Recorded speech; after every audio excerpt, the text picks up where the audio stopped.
Hi everyone, I'm Rula. Today we'll be working on preparing classified financial statements. Our task is to create the income statement, statement of owner's equity, and balance sheet for the end of the year. Let's begin by reviewing the provided data and solving each step together. The following are Great Mountain's company's year-end account balances. Use them to prepare the classified financial statements for the year-end. Can we identify which items belong to the income statement, statement of owner's equity, or balance sheet?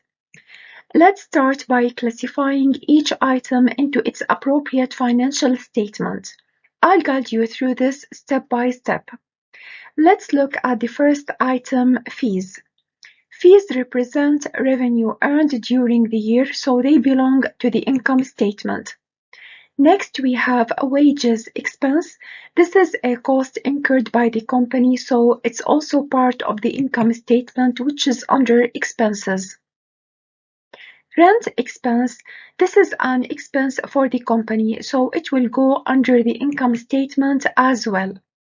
Moving on, drawing is an amount the owner withdraws for personal use.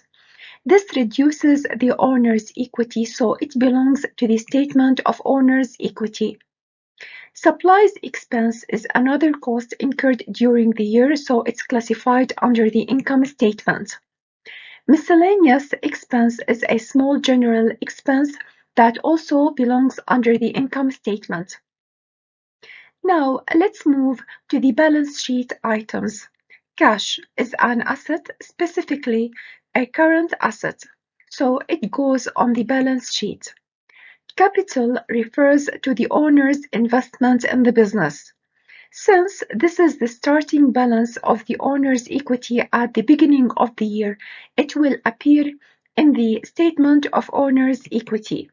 We will use this amount as the starting point for the statement and then adjust it by adding the net income from the income statement and subtracting any withdrawals, such as the drawing we classified earlier. Similarly, accounts receivable is another current asset which also be reported on the balance sheet. Supplies represent items on hand at the end of the year. These are assets, so they go under the balance sheet as current assets. Prepaid insurance is an advance payment for a future benefit, so it's a current asset on the balance sheet. Land is a non-current asset and is reported under the balance sheet. Equipment is another non-current asset and belongs to the balance sheet as well. Now let's classify the liabilities.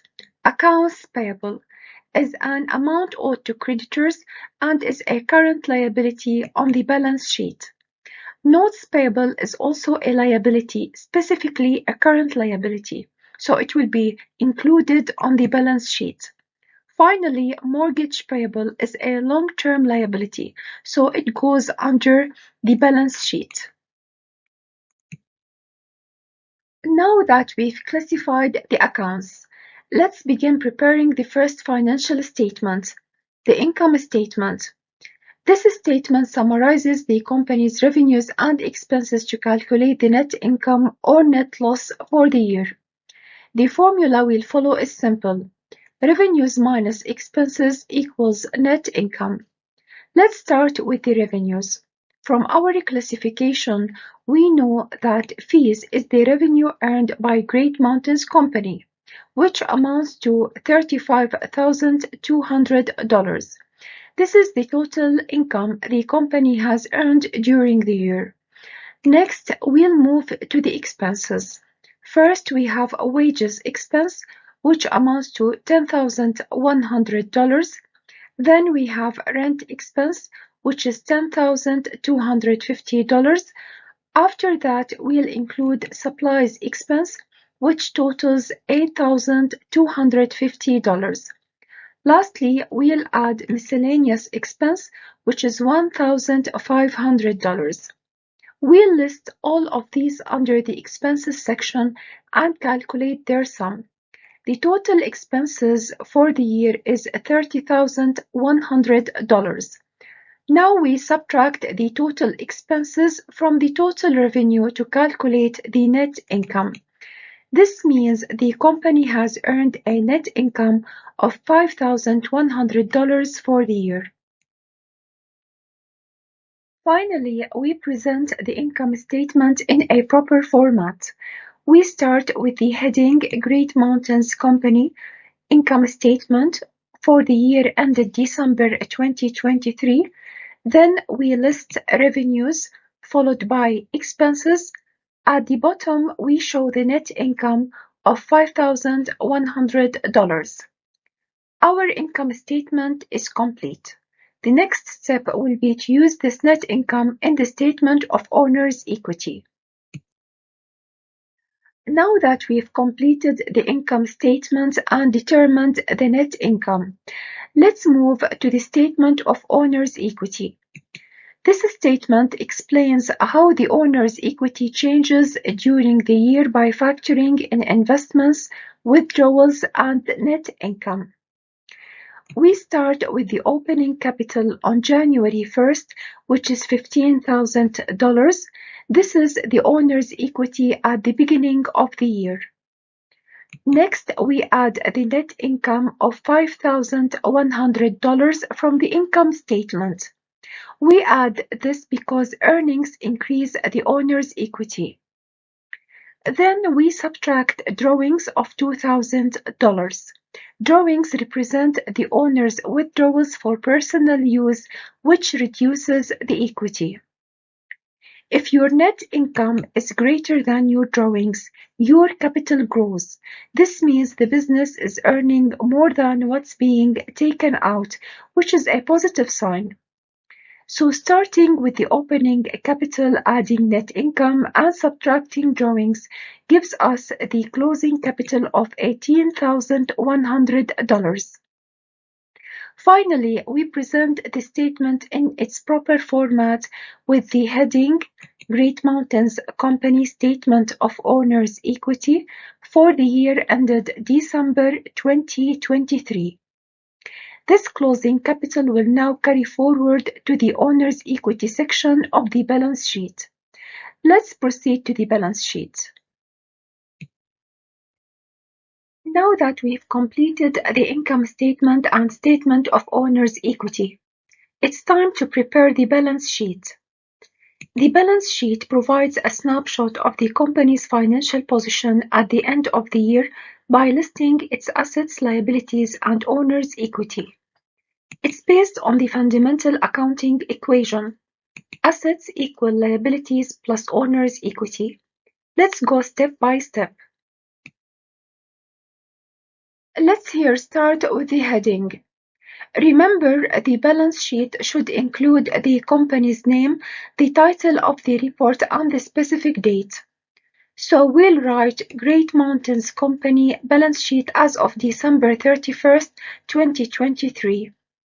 This tells us that we are looking at the company's financial position as of the last day of the year. Now let's look at the assets section. Assets are classified into two categories, current assets and non-current assets or fixed assets. Under current assets, we include cash, accounts receivable, supplies, and prepaid insurance. Adding these together, the total current assets come to $24,500. Next, we list the non-current assets, which include land and equipment. When we add these, the total non-current assets are $9,200.